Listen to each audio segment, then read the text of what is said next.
আগে আমরা ছোটবেলায় শুনতাম এলোমেলো করে দেওয়া লুটে পুটে খাই, আর সিপিএম আর বিজেপির মানসিকতা এক, গরিব করে রেখে দে মা ভোটটা যেন পাই। মমতা বন্দ্যোপাধ্যায় সেই গরিবের ইটি টেনেছে, সেই দারিদ্রের ইটি টেনেছে, মানুষকে সরাসরি তার ব্যাংক অ্যাকাউন্টে পৌঁছে দিচ্ছে। এখন বিজেপির নেতারা বলছে বাধ্য হয়ে যে আমরা ক্ষমতায় এলে 1000 টাকা লক্ষ্মীর ভাণ্ডার 3000 করব।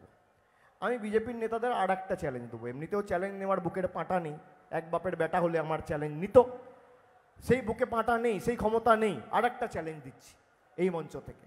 কি চ্যালেঞ্জ? 17টা রাজ্যে বিজেপির সরকার ক্ষমতায় রয়েছে, একটা রাজ্যে যদি 3000 টাকা লক্ষ্মীর ভাণ্ডারেরা দিতে পারে আমি রাজনীতি করব না, অবসর নেব।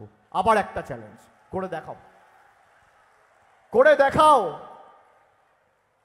মমতা ব্যানার্জি পরিবারের একজনকে বলেছিল, সবাইকে দিয়েছে, 2,12,00,000 মায়েদের লক্ষ্মীর ভাণ্ডার দিয়েছে। পারবেন? একটা রাজ্যে করে দেখান। 3000 বলছেন, 2000 করে দেখান, রাজনীতি ছেড়ে দেবো। আপনারা তো বলেন অভিষেক বন্দ্যোপাধ্যায় রাজনীতি ছেড়ে দিক, তাই এর থেকে ভালো সুযোগ আর কোথায় পাবেন? আমি তো আপনাদের সুযোগ দিচ্ছি, ফুল টস দিচ্ছি, মারুন। আরে ফুল টস দিলেও আউট হবেন, প্র্যাকটিসই তো করেননি। আর আমরা সারা বছর মানুষের সাথে রয়েছি, যারা সারা বছর মানুষের সাথে থাকে তাদেরকে এসব করতে হয় না, মিথ্যে কথা বলতে হয় না।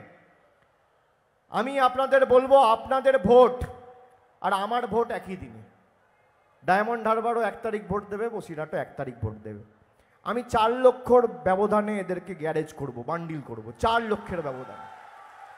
আপনাদের ব্যবধান 4 লাখ হবে তো? হবে তো? আগের বার তো 3.5 লাখ ছিল, এবার বাড়বে তো?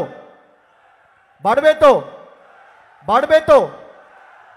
একটা ভোট। আর যে পঞ্চায়েত থেকে যে যেখানে বাংলার মানুষের এই লড়াইয়ের সাথে থাকবেন, তৃণমূলকে সমর্থন করবেন, আমি আপনাদের কথা দিচ্ছি 31শে ডিসেম্বরের মধ্যে বাড়ির বিকল্প টাকার ব্যবস্থা করে প্রথম ইনস্টলমেন্ট 31শে ডিসেম্বর 2024-এর মধ্যে আপনাদের অ্যাকাউন্টে চলে যাবে। দিদির গ্যারেন্টি। তাহলে কার গ্যারেন্টি নেবেন, দিদি না মোদি? আরো জোরে, দিদি না মোদি? দিদি না মোদি? দিদি না মোদি? মায়েরা দিদি না মোদি? দিদি না মোদি? দিদি না মোদি? আর এমন ভাবে ভোট দেবেন, 4 তারিখ যখন ভোট বাক্স খুলবে তারা যেন পদ্ম ফুল যেন চোখে সর্ষে ফুল দেখে। অনেক যন্ত্রণা 5 বছর ধরে বাংলা মানুষকে দিয়েছে, জামানত বাজেয়াপ্ত করতে হবে। আর যেখানে যা দরকার, আগামী 2 মাসে আরো 10 বার আমি বসিরহাটে আসবো, দরকার পড়লে যেখানে বলবেন সেখানে যাব, আপনাদের সাথে থাকবো। কিন্তু আমার আর আপনাদের ভোট একই দিনে। ডায়মন্ড হারবার 4 লক্ষের ব্যবধানে এদেরকে হারিয়ে গঙ্গার জলে ভাসিয়ে দিল্লিতে গ্যারেজ করে পাঠাবে, প্যাকেট করে। আপনাদেরও পাঠাতে হবে, পাঠাবেন তো? পাঠাবেন তো? কথা দিলেন? কথা দিলেন তো? তাহলে বিসর্জন করবেন তো? আজকে খুঁটি পুজোটা করে গেলাম এই বিএসএস ময়দানে, বিসর্জনটা করবেন তো? করবেন তো?